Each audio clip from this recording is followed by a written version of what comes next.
Yo, what up, guys? This is your boy Kofi back at with another video. And today I wanted to do a preview matchup between the Chicago Bears and the Pittsburgh Steelers. And the Bears, they're coming off of a loss against the San Francisco 49ers, losing 33 to 22. And the Pittsburgh Steelers, they're coming off a win against supposedly or not, the Cleveland Browns. 15-10. That was a slugfest of a matchup. But other than that, Pittsburgh, they're on a 3-game winning streak. And the Bears, they're on a 3-game losing streak. So this is going to be a real interesting matchup. Coming into this game, the Bears are a 6-point underdog against the Pittsburgh Steelers going into Heinz Field. And yeah, the Bears, they're not looking too good as a team per se because they're dealing with a whole bunch of injuries. I'm pretty sure Pittsburgh, they've been dealing with some of their injuries as well. But particularly with the Bears, with the loss to, of course, Khalil Mack, Eddie Jackson when he hurt his hamstring against San Francisco 49ers earlier on in the game, which pretty much just turned the tide of the game. But other than that, the offense is starting to come on the up and up. With Matt Nagy not even being there, the offense was just they played pretty well last week against San Francisco 49ers. Just their defense just failed them miserably. Miserably. Justin Fields, he supposedly had one of his best games yet against the San Francisco 49ers. He threw for over 175 yards. He ran for 103 yards. He's the third rookie in NFL history to rush for a touchdown, to throw for a touchdown, and to rush for over 100 yards. I think that was who else did it? I think it was Robert Griffin III, and who else? Forgot who the other quarterback was, but he's the third one. But yeah, man, Justin Fields, he had an incredible game, especially that 22-yard touchdown against the on the 4th and 1 was just incredible. But yeah, Chicago Bears, they're gonna have their hands full against this, especially this Pittsburgh Steelers defense, man, led by T.J. Watt. I mean, they got a whole bunch of studs on there. Minkah Fitzpatrick. Who else? I don't know too much about them, but they're going to be a pretty tough team. And they got a really good rookie running back named Najee Harris. He's been playing really well. Let me just check Najee Harris's stats. So far, he's rushed for over 479 yards, and he has 3 touchdowns so far. So far, he's been playing really well. And one of the keys to the game in order to beat the Pittsburgh Steelers is that we got to contain that run game. So far, Pittsburgh's offense hasn't been doing too well, but their only saving grace has been pretty much their run game. They've been leaning so much heavily on the run game and relying so much on Najee Harris, not only in the run game, but in the passing game. Like I said, this guy, he has over 479 yards on passing. He has over 100. And he's been pretty much been a vital part in their offense.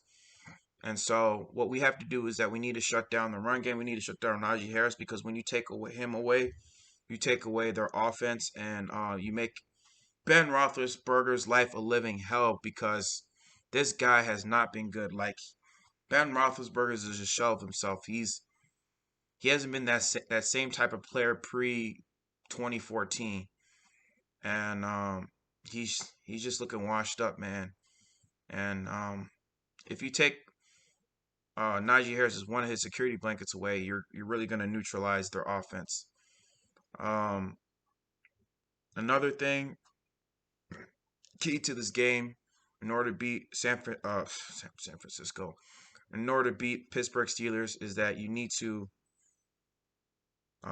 run more of a bootleg You need to run a bootleg pass option play for Justin Fields. You got to keep working with what you did against San Francisco 49ers. Um, I think according to his the next gen stats, the Bears have ran 59% of their offense on a bootleg and on a run pass option. So what you guys are gonna have to do is that you're gonna have to keep running the same offense you did last week against San Francisco. I know Matt Nagy. He comes from the Andy Reid tree, and of course, you heard Andy Reid said that he doesn't run a bootleg play because it pretty much cuts half of the field. But let me tell you something: you got an athletic quarterback in Justin Fields, and when you're running a bootleg pass, because a bootleg passing play is designed for athletic quarterbacks like Justin Fields, it is designed for him, and pretty much, if you really think about it, that was pretty much the same play we ran in 2018 with Mitchell Trubisky. That's how we were successful in our offense. I think we were like in scoring. I think we were top 10 scoring, if I'm not mistaken. We were averaging like 26 points, and that was due to running bootleg plays, and that's how Mitchell Trubisky succeeded. And so, if you want to, how should I say, if you want to win this game or have any chance of winning this game, you're gonna have to run more of a bootleg play, letting him roll out, so you can threaten the defense whether he's gonna run or whether he's gonna pass. Because if a lot of defensive coordinators saw that, they're gonna be freaking crap in the bed. Third thing, third reason, why I can't even talk right now. I'm sorry, guys. Third reason or third key for us to beating the Pittsburgh Steelers is that we need to incorporate more of the run game. Get David Montgomery and Khalil Herbert more involved. Keep running the ball down their throat. Khalil Herbert, he's done a great job so far this season in service of David Montgomery. So far, he's rushed for over 300 yards. He's been carrying the load for since David Montgomery's been out. And now that David Montgomery's back, he's going to possibly play this game. So another key is that you're going to have to gash this front seven, gash this Pittsburgh Steelers front seven. Now with David Montgomery coming back, now the running game has to be emphasized in this game. It has to be emphasized in this game if you want to beat the Pittsburgh Steelers.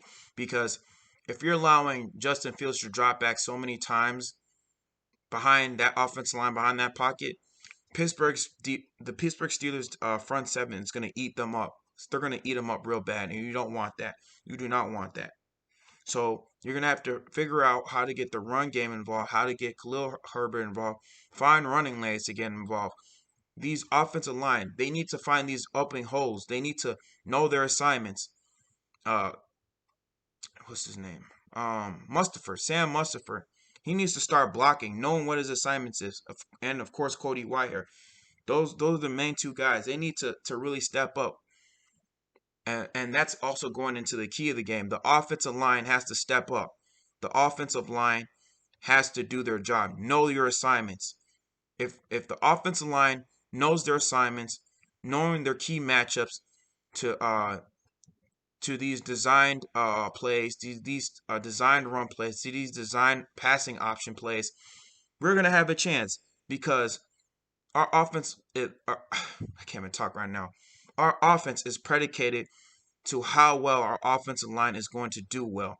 Sam Mustipher, he's got to keep getting beat so many freaking times. I'm like, I can't stress this enough. This guy, Sam Mustipher, keeps getting beaten so many times. The last game in San Francisco, this guy kept getting beat so many times and not knowing his assignments. He's messing up with these missed snaps. And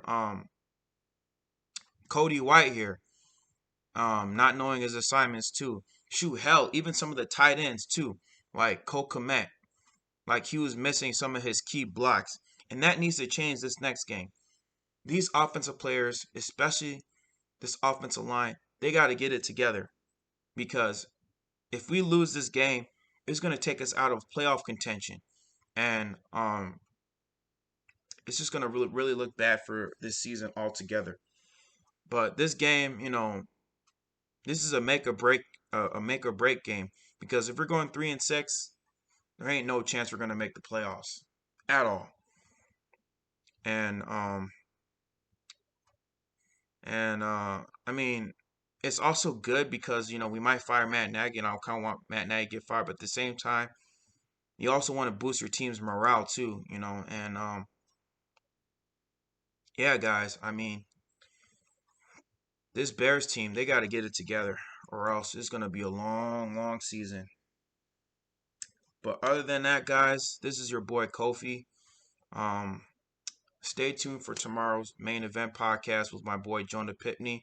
We haven't found any Pittsburgh Steelers fans because usually when we do podcasts on certain teams, we try to find a special guest for that team that we're facing. But we haven't found any Pittsburgh Steelers fans. I don't know any Pittsburgh Steelers video makers besides I think Lady Steeler Mac man. But other than that, guys, this is your boy Kofi signing out, and yeah, peace. All right.